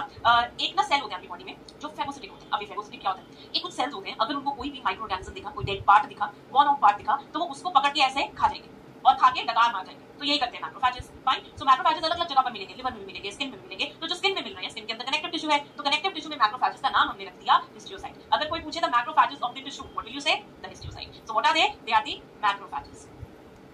ये क्या करते हैं? Phagocytosis. Now what is phagocytosis? engulfment of microbes, worn out cells और डेड हिस्टियोसाइट। अब हम अगले सेल की बात करते हैं, उस भी बोल देते हैं, क्या बोल देते हैं? एडिपोस। अब तो होता क्या है? जब भी फैट ड्रॉपलेट बहुत बड़ा है, हम कह देते मुलाकात होता है ना, तो जैसे बसंती की वो थी, क्या कहते हैं उसको? यार हमारे यहाँ रेडी कहते हैं उसे, क्या बोलते हैं? टांगे का टायर होता है जैसे, उसे काट कहते हैं ना, तो उसकी तरह क्रोमेटिन दिखता है न्यूक्लियस का, लाइक दिस। तो ये सेल आपके कनेक्टिव टिश्यू में मिलते हैं। तो ये बात हुई बेटा आपके सेल्स की। आगे हम बात करेंगे फाइबर्स की। So let's talk about the fibres, because ये भी इंपॉर्टेंट कंपोनेंट है, isn't it? Yes, reticular fibre. अगर बात करें कोलेजन फाइबर की, इसमें वो क्या प्रोटीन है, किस प्रोटीन की बनी है? ये बना है बेटा कोलेजन प्रोटीन का। कौन से प्रोटीन का बना हुआ है? कोलेजन प्रोटीन का। And collagen protein is the most abundant protein in the animals. अगर कोई पूछे सबसे ज्यादा प्रोटीन कौन सा है एनिमल्स में? मोस्ट अबंडेंट इन एनिमल्स, कोलेजन, मोस्ट अबंडेंट इन एनिमल्स। ये 2012 में क्वेश्चन आया था, राइट? अब इलास्टिक कौन से प्रोटीन का बना है? इलास्टिन प्रोटीन का। रेटिकुलर वाली फाइबर किसका बना है? ये भी कोलेजन का। कलर क्या है कोलेजन का? व्हाइट। इलास्टिक का येलो, उसका व्हाइट। हूँ ये किस तरह प्रेजेंट होती हैं। आपको कोलेजन फाइबर हमेशा बंडल की फॉर्म में मिलेंगे, ऐसे बहुत सारी, राइट, बंडल की फॉर्म में। इसलिए कोलेजन फाइबर की स्ट्रेंथ बहुत होती है। तो जहां जहां कोलेजन फाइबर होगी वहां वहां आपको उस पर्टिकुलर चीज की स्ट्रेंथ भी दिखेगी। जैसे आप देख सकते हो कहां है ये बोन्स में, तभी बोन्स बहुत स्ट्रांग होती है बिकॉज़ उसमें कोलेजन फाइबर्स हैं। Even the collagen fibres are very much abundant in your skin, so more the collagen fibre more heavy your skin is. Single मिलेगी, अकेली अकेली मिलेगी। ये नॉन इलास्टिक है, मतलब इलास्टिसिटी नहीं होती इसकी।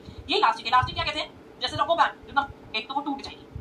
ये अनब्रांच होती है, ये ब्रांच होती है, मतलब अगर ये ऐसे है तो ब्रांचिंग से दिखेगी। इसमें होता है कोलेजन फाइबर का। कोलेजन बहुत मोटी होती है बंडल में, जब उसके कभी-कभी साइड से चीजें टूट जाती है तो वो रेडिकुलर फाइबर बन जाती है, क्योंकि वहां पे तो ब्लड घूमता है, कभी प्रेशर से आता है, कभी कम आता है ज्यादा, दोनों की लेयर्स डिफरेंट होती हैं। तो collagen is also present in blood vessel, but type की फाइबर जिसमें म्यूकोपॉलीसैकेराइड्स है, it's loosely packed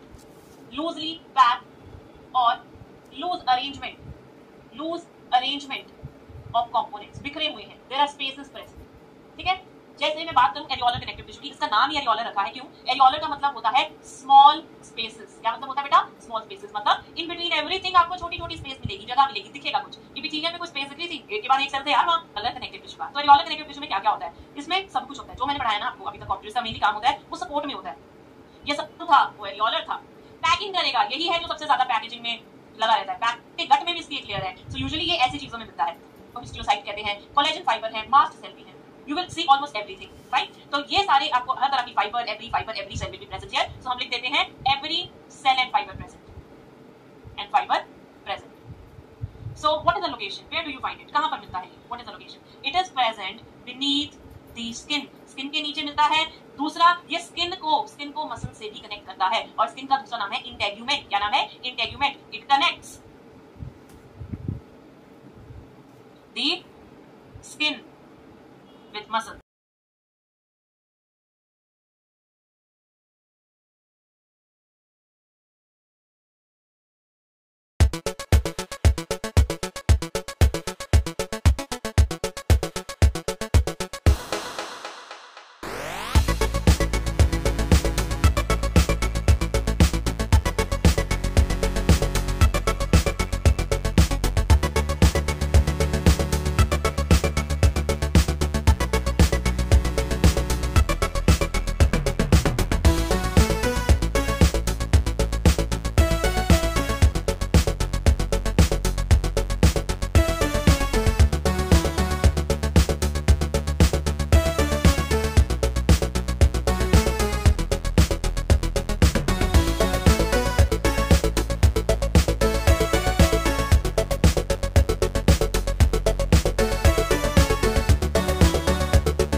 produce more energy, right. और वो एनर्जी किसके लिए यूज करते हैं? हीट प्रोडक्शन, ताकि बच्चे को ठंड ना लगे, टेम्परेचर रेगुलेशन के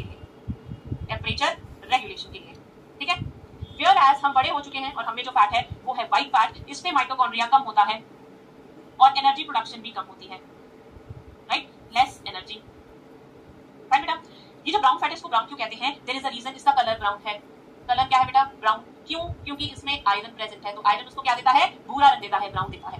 एक और डिफरेंस, जैसे आपका व्हाइट फैट है, मैंने कहा कि फैट शॉक एब्जॉर्प्शन करता है, इंसुलेटर की तरह काम करता है, और दूसरा ये इंसुलेटर या इंसुलेशन का काम करता है, और तीसरा मैंने आपको बोला कि वो एनर्जी का रिसोर्स है। ठीक है, हमारे बॉडी में जब कार्बोहाइड्रेट टूटता है तो एनर्जी मिलती है, जब कार्बोहाइड्रेट सोर्स नहीं होता तो फैट टूटता है और एनर्जी मिलती है। पर वो कौन सा फैट होता है, हमेशा येलो या व्हाइट फैट। ब्राउन फैट कभी भी ऐसी एनर्जी प्रोड्यूस नहीं करता आपकी बॉडी मेटाबॉलिज्म को चलाने के लिए, एटीपी टाइप्स, ये हीट प्रोड्यूस करता है। ठीक है, बट अगर सब्स्टिट्यूट ऑफ फूड की बात करूं, फूड क्या करता है, फूड टूटता है, एनर्जी देता है आपको, एटीपी बनती है, उससे बॉडी मेटाबॉलिज्म चलता है। वहां से एक कहां आएगा, कैसे जाएगा, तो एक हार्मोन कंट्रोल करता है और ये फैट टिश्यूज ही बनाते हैं जिसका नाम है। ऑलराइट बेटा, मूविंग फर्दर, जंगल है ये, तो all the fibres they are densely packed, everything is densely packed. So this one is the fibres are densely packed. इसमें बेटा हमने दो चीजें करी थी, एक करा था रेगुलर, दूसरा irregular. There is no much difference, but the difference is regular में जो फाइबर्स हैं उनका एक रेगुलर अरेंजमेंट है, दे आर पैरेलल प्रेजेंट। कहते हैं ना ये एक अलमीरा है जिसमें कपड़े एक के बाद एक स्टैक करे गए हैं, और एक अलमीरा जिसमें ऐसे फेंके हुए हैं, जिसमें स्टैक करे गए हैं वो रेगुलर वाली है, जिसमें ऐसे फेंके हुए हैं वो इरेगुलर वाली है। सो रेगुलर वाले में क्या होता है, the fibres are arranged in a regular pattern. So ये fibers इसमें जो है वो एक regular manner में present है। ये हमें regular connective tissue कहाँ पर मिलता है, इसकी लोकेशन क्या है बेटा, where do you find it? You find it in tendon and ligament. ये tendon और ligament क्या होते हैं बेटा, ये एक ऐसे connective tissue है, ये एक ऐसे connective tissue है जो चीजों को जोड़ते हैं, वैसे भी connective tissue जोड़ता ही है, तो ये किस चीज को जोड़ेंगे, ये जोड़ेंगे the tendon, it joins muscle to bone and ligament joins bone to bone। जब भी आपका दो हड्डियों का जॉइंट बनता है, मान लो मेरा ये वाला जॉइंट है, ठीक है, तो ये फ्रीली क्यों मूव कर रहा है, क्योंकि यहाँ पर लिगामेंट प्रेजेंट है। आपने सुना होगा कोई गिर गया या उसका लिगामेंट टूट गया, सुना होगा, मांस फट गया, सुना होगा, तो ये वही चीज है। तो ये दो हड्डियों को क्या करता है बेटा, ये दो हड्डियों को जॉइन करता है। So ligament join bone to bone, इसको कैसे याद करोगे, एलबीबी। ठीक है, ligament join bone to bone, दूसरा अपने आप समझ आ जाएगा, या बबली याद कर लेना, बबली में बीबीएल है ना, तो बोन टू बोन लिगामेंट, ये भी इजी है। ठीक है, जो आपको पसंद आपको चूज कर लो। अगला है इरेगुलर। अब ये इरेगुलर का क्या फंडा है यार, जो इरेगुलर कनेक्टिव टिश्यू है आपका, ये भी एक डेंस है, इसमें the fibres are arranged irregularly, the fibres are arranged irregular में द चूज कर लो। अगला है इरेगुलर। अब ये इरेगुलर का क्या फंडा है, जो इरेगुलर कनेक्टिव टिश्यू है आपका, ये भी एक डेंस है, इसमें the fibres are arranged irregularly, the fibres are arranged irregularly. ये कहां मिलता है बेटा, ये भी स्किन में मिलता है, ये भी स्किन में मिलता है। ठीक है, तो स्किन में डिफरेंट लेयर्स होती हैं, तो this one is present in the skin. अगर सबक्यूटेनियस की बात कर रही हूं मैं, तो वो होती है लेयर जो आपके एपिडर्मिस के नीचे वाली होती है। सो ये वाला एरियोलर वाला ये सब आपको वहां पर मिलते हैं। फाइन, ओके, सो ये था बेटा आपका डेंस कनेक्टिव टिश्यू। नेक्स्ट है आपका स्पेशलाइज्ड। तो स्पेशलाइज्ड कनेक्टिव टिश्यू में बेटा हमने दो पढ़े थे, एक स्केलेटल, एंडोस्केलेटन या सपोर्टिव, और दूसरा क्या पढ़ा था हमने, दूसरा पढ़ा था फ्लूइड कनेक्टिव टिश्यू। तो अभी हम जो कनेक्टिव टिश्यू शुरू करेंगे, ये वाला, ये कौन सी कैटेगरी में आता है, ये आता है स्केलेटल और एंडोस्केलेटल, या इसको क्या कहते हैं, ये सपोर्ट प्रोवाइड करता है तो सपोर्टिव। ठीक है, इसमें दो पढ़े थे, एक कार्टिलेज है bone. So let's get start with the cartilage. Right, तो कार्टिलेज कैसा कनेक्टिव टिश्यू है, cartilage is a soft and pliable, मतलब एकदम सॉफ्ट है और तोड़ मरोड़ सकते हो। सबसे पहले कहां पे मिलता है, आपके टिप ऑफ नोज, यहां पे देखो हाथ लगा के, कुछ हार्ड है पर वो इतना भी हार्ड नहीं, बोन की तरह वो हिले ना, पर वो हिल सकता है ऐसे, लाइक ये कार रोड पे ना पहले की क्लास में कहां मरोड़ सकते हैं हम। राइट, तो ये जो कार बोल रहे हैं ये कार्टिलेज की वजह से है आपके। फाइन, और जैसे कि मैंने बताया जो कार्टिलेज है उसमें ब्लड सप्लाई बहुत कम होती है, तो कभी जब ईयर से करते हैं तो क्या खून निकलता है, क्यों, क्योंकि इसमें बहुत कम या फिर एब्सेंट ब्लड सप्लाई है। फाइन, तो बेटा ये बहुत सॉफ्ट है, प्लायबल है। और अगर आप बात करो कार्टिलेज की, तो इसमें भी वही कुछ होगा, कनेक्टिव टिश्यू है, मैट्रिक्स होगी, उसमें सेल्स होंगे। तो अगर मैं यहाँ पर सेल्स की बात करूं, अगर कार्टिलेज में सेल्स की बात करूं, तो हमारे पास क्या क्या सेल्स हैं, एक सेल है बेटा कॉन्ड्रोब्लास्ट और एक सेल है कॉन्ड्रोसाइट। तो जहां पर भी वर्ड कॉन्ड्रो आ जाए, जहां पर भी वर्ड कॉन्ड्रो आ जाए, याद रखना that is related to your cartilage. Chondroblast ऐसे सेल हैं जो आपके थोड़े नए बच्चे सेल हैं, इमेच्योर सेल हैं। लास्ट वर्ड इमेच्योर यूज करते हैं, साइट इमेच्योर यूज करते हैं, तो ये वो सेल हैं जो अभी इमेच्योर हैं और वो मैट्रिक्स सीक्रेट करेंगे। Whereas ये क्या है, they support and form the matrix, they are the part of the matrix. ये बनते हैं और ये वहीं पर बैठे हैं, and they are part of matrix. Right, तो वो प्रेजेंट होते हैं मैट्रिक्स में, पर मैट्रिक्स में फ्लूइड फिल स्पेस के अंदर प्रेजेंट है। ठीक है, या कह लो इन सेल्स के अराउंड बेटा, इन सेल्स के अराउंड आपको क्या मिलेगा, इन सेल्स के अराउंड आपको कुछ स्पेसेस मिलेंगे यहाँ पर ऐसे, जिन्हें are fluid fill space. Strength, what do they provide, they provide strength. जैसे बाकियों में मैट्रिक्स है, इसमें भी ये मैट्रिक्स है ना, मैट्रिक्स कंटेन कॉन्ड्रोइड प्रोटीन। कौन सा, यस वी डू हैव। तो बेटा हमारे पास अलग-अलग किस्म के कार्टिलेज हैं, we have different types of cartilage। जैसे एक है हमारे पास हाइलीन कार्टिलेज, राइट, एक है बेटा हमारे पास फाइब्रस कार्टिलेज। तो एक ग्लास की तरह होता है, क्लियर होता है, पर ग्लास जैसे फ्रेजाइल होता है, ये भी फ्रेजाइल होता है। So it's like a glass, clear and fragile. Right, so where do you find the hyaline cartilage? सबसे पहले आपके नेजल सेप्टम में होता है, हड्डी कैसी लगती है, इसके नीचे देखोगे तो एक आपको दीवार दिखेगी, अंदर की वॉइस बॉक्स जिससे मैं अभी बोल रही हूं, तुम्हें पढ़ा रही हूं। और एक है व्हाइट फाइब्रस कलर की फाइबर कौन सी थी, व्हाइट कलर की फाइबर कौन सी थी, व्हाइट कलर की फाइबर थी आपकी collagen. So that we get in the inter vertebra, छोटी बोन से बनी है, वो बोन का नाम है वर्टिब्रा। दो वर्टिब्रा के बीच में डिस्क है जिसके अंदर ये व्हाइट फाइब्रस कार्टिलेज है, उस एरिया को हम कहते हैं प्यूबिक सिम्फाइसिस। नोज फ्रॉग में होता है, ये क्या होता है बेटा, जो हाइलिन कार्टिलेज होता है वो थोड़ा लेटर ऑन स्टेजेस पे जाके कैल्सिफाइड हो जाता है, उसमें कैल्शियम लग जाता है, तो वो कैल्सिफाइड कार्टिलेज है। राइट, नेक्स्ट बेटा what do we have bone, हड्डी। जैसे बेटा आपका जो कार्टिलेज था सॉफ्ट था, प्लायबल था, क्योंकि इसमें कैल्शियम के सॉल्ट्स हैं, तो it will be hard and present in matrix. ठीक है, क्या कौन से हो गए इसमें? सबसे ज्यादा कौन सा सॉल्ट है? कैल्शियम फॉस्फेट, उसके बाद कैल्शियम कार्बोनेट, और सबसे ज्यादा अमाउंट में कैल्शियम फॉस्फेट ही मिलेगा, राइट? ऑसिन प्रोटीन प्रेजेंट इन, और इसमें प्रोटीन प्रेजेंट है, दैट इज द ऑसिन प्रोटीन। अब बात करते हैं हम यहाँ पर सेल्स की, राइट? अब यहाँ पर क्या क्या सेल्स प्रेजेंट है? देखते हैं कार्टिलेज के लिए। वैसे हम वी हैव ऑस्टियोब्लास्ट, ये सारे सेल प्रेजेंट है, ठीक है? Osteoblast are the immature one, they will secrete matrix, they form and support matrix, whereas clast की बात करते हैं, clast करेंगे blast, ये बेटा बोन डिस्ट्रॉइंग सेल्स होते हैं। अब आप बोलोगे यार बोन क्यों डिस्ट्रॉय करनी है? बेटा जब भी आपकी बोन ग्रो करती है तो कुछ ना कुछ टिश्यू को तो तोड़ना होता है, या कोई ऐसी पार्ट जो आपको तोड़ने हैं, खराब हो चुके हैं, तो एक कहते हैं ना फेगोसिटिक सेल की तरह ये ऑस्टियोब्लास्ट काम करते हैं, ये बहुत सारे मोनोसाइट को जोड़कर करते हैं, ठीक है? अगर मैं बोन की शेप बनाऊं, आपने सबने हड्डी देखी होगी, एक लॉन्ग बोन है, देखिए सबने, ये हड्डी है। हड्डी जो होती है बेटा ये डिफरेंट पार्ट्स में डिवाइडेड होती है, डिफरेंट पार्ट्स में डिवाइडेड होती है। जैसे अगर बात करें, ऊपर वाला पोर्शन इज एपिफाइसिस, ये नेक वाला पोर्शन इट इज मेटाफाइसिस, और जो ये शाफ्ट वाला पोर्शन है सेंटर वाला इट इज डायफाइसिस। अब ये क्यों बता रही हूं, इनमें क्या डिफरेंस है?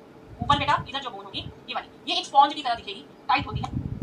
प्रोसाइट आपके लैक्यूने में प्रेजेंट है, फ्लूइड स्पेस, ऑस्टियोसाइट भी लैक्यूने में प्रेजेंट है। तो याद रखना कि लैक्यूने प्रेजेंट, लैमिने। अब फर्क क्या है? लैक्यूने तो तुमने वहां पर पढ़ लिया, ऑस्टियोसाइट के पास आर्म्स होती हैं लाइक दिस, तो एक ऑस्टियोसाइट की आर्म दूसरे से जुड़ी हुई है लाइक दिस। फेस में प्रेजेंट है, स्पेस का नाम क्या है? लैक्यूने, तो को लैमिने कहते हैं। तो मान लो ये एक ऑस्टियोसाइट है, ये दूसरा, ये तीसरा, स्पेस होती है। यहाँ पर आपको बहुत सारे लैमिने दिख रहे हैं, और बहुत सारे लैमिने जुड़कर ये एक पूरा स्ट्रक्चर बनाते हैं, जिसके अंदर ये एक कैनाल होती है, और इस कैनाल का नाम क्या है? हेवर्शियन कैनाल, हेवर्शियन सिस्टम। ये स्ट्रक्चरल एंड फंक्शनल यूनिट है आपकी बोन का। ऑस्टियन है, दो ऑस्टियन के जो हेवर्शियन कैनाल है, एक कैनाल से जुड़ी होती है जिसका नाम है वॉल्क्समैन कैनाल, एक सिस्टम बनाते हैं जिसका नाम क्या है बेटा? ऑस्टियन। तो ये एक ऑस्टियन बन गया, ठीक है? And with the help of these processes, what are these processes, जिनको हम, और यहाँ पर उसे हम क्या कहते हैं? टिश्यू। एक इंटरेस्टिंग बात फ्लूइड कनेक्टिव टिश्यू की क्या है? इसका मैट्रिक्स फ्लूइड है, पानी जैसा है, और दूसरा इसके मैट्रिक्स में फाइबर्स नहीं मिलेंगे। So here fibres are absent, fibers are absent in fluid matrix, in fluid matrix, discussing them in the body fluids and circulation. आगे बढ़ते हैं और प्रैक्टिस करते हैं कुछ questions. So first question is choose the बात, राइट? और दूसरा है आपका लिफ्ट, जो पानी जैसा होता है, प्लाज्मा होता है, इसके अंदर बहुत सारे प्रोटीन्स होते हैं, बाकी blood and lymph will be discussing them in the body fluids and circulation. आगे बढ़ते हैं और प्रैक्टिस करते हैं कुछ questions. So first question is choose the correctly matched pair. Option A is tendon specialized connective tissue, B is adipose dense connective tissue, C is areolar loose connective tissue, D is cartilage loose connective tissue. तो इसमें आपको सही वाला बताना है जो correctly match है। जो आपका बेटा टेंडन होता है, जो आपका टेंडन होता है, this is not a specialised one, this is a dense connective tissue. Adipose is not, it's a loose connective tissue. Areolar is yes a loose connective tissue, and cartilage is a specialised supportive.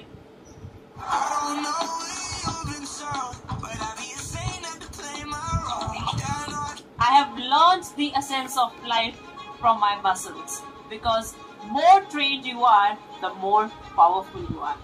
So hello and welcome to the another lecture of Avatar. I am your Diksha Sharma ma'am, and here we are continuing with a wonderful chapter that is structural organization in animals with the topic animal tissues. So far we have covered two tissues. One is, हमने दो tissues बेटा कर लिए हैं cover, one is your epithelial tissue and second was your connective tissue. So it's time to move further, और आपने guess कर ही लिया होगा कि मैम आज कौन से टिश्यू की बात करने वाली है, and yes that's your muscular tissue और द मसल टिश्यू। तो चलो बेटा शुरू करते हैं, आज पढ़ेंगे muscle tissue and let's get started. तो आज बड़ा इंटरेस्टिंग टिश्यू आने वाला है यार, जो जिम करते हैं हमको बहुत पता चलने वाला है क्या होगा यार हमारे। तो मस्कुलर टिश्यू की बात करें, जैसे हमने एपिथेलियल टिश्यू का ऑरिजिन किया था एक्टोडर्म, मेसोडर्म, एंडोडर्म, हमने कनेक्टिव टिश्यू में किया था मेसोडर्म, तो वैसे ही M for muscle and the origin of this tissue is, yes the origin of this tissue is the again mesoderm. So अगर कोई बात करे या आपसे पूछे कि what is the origin of muscle tissue, you will say mesoderm. Alright, अगर मैं मसल टिश्यू की बात करूं, सबसे इंपॉर्टेंट चीज ये करती है, क्या फंक्शन परफॉर्म करती है। इस टाइम पर मैं इधर उधर मूव कर रही हूं, मेरे हैंड्स मूव कर रहे हैं, इनफैक्ट मैं बोल रही हूं, so all this is due to the presence of a very special tissue in your body, and that is your muscular tissue. So ये क्या करवाता है, it helps in movement में इसका बहुत इंपॉर्टेंट रोल है। तो what are the properties the muscle have? muscle बहुत इंपॉर्टेंट है, इंटरेस्टिंग प्रॉपर्टी है बेटा, बहुत ही इंटरेस्टिंग प्रॉपर्टीज है इसकी। सबसे पहले न्यूरॉन की तरह ये भी एक्साइटेबल है, जैसे हम कहते हैं कि एक्शन पोटेंशियल जनरेट करते हैं न्यूरॉन्स, वैसे ही ये जो मसल्स है ये भी एक्शन पोटेंशियल को रिस्पांस देते हैं, एक्शन पोटेंशियल जनरेट करते हैं, किसी स्टिमुलस को रिस्पांस देते हैं, राइट? या कह लो कि मसल के ऊपर जब एक न्यूरॉन आता है, अपना करंट देता है, तो ये भी एक्साइट हो जाता है उसके साथ। So it has the property of excitability. Also, as you know, the muscle can contract. So it has the property of contractibility.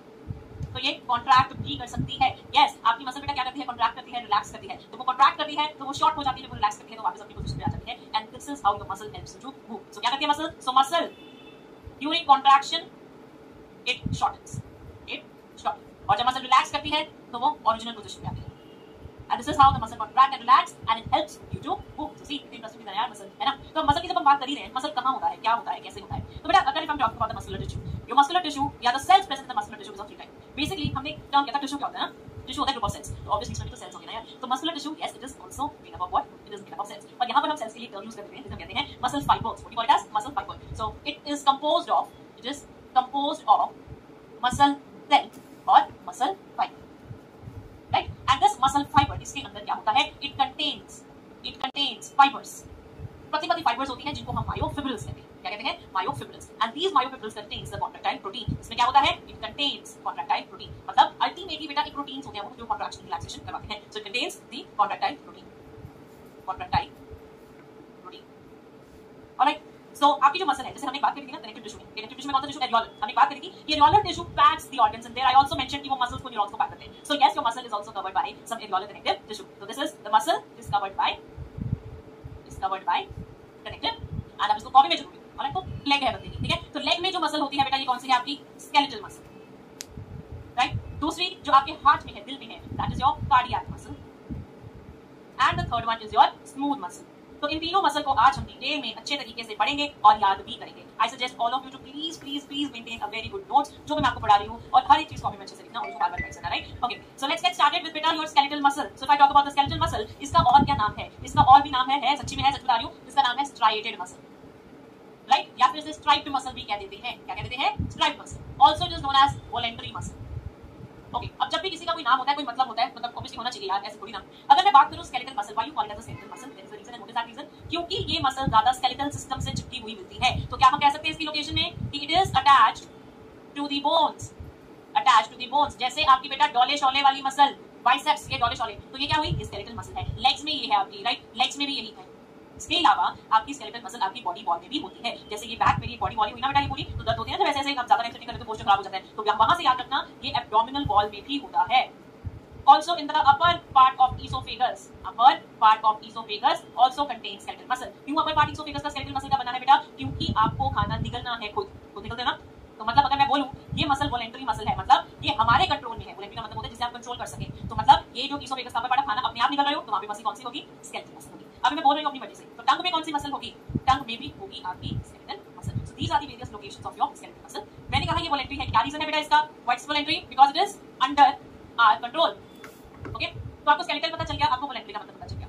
स्ट्राइकेड and stripe क्यों बोलते हैं, उसके लिए आपको इसका स्ट्रक्चर जानना होगा। स्ट्रक्चर पे आते हैं। If you talk about it structure, तो आपको इसकी शेप कैसी लगती है, कैसी लगती है shape, it's cylindrical in shape, है ना, सिलेंड्रिकल शेप इसकी, देखो ऐसे।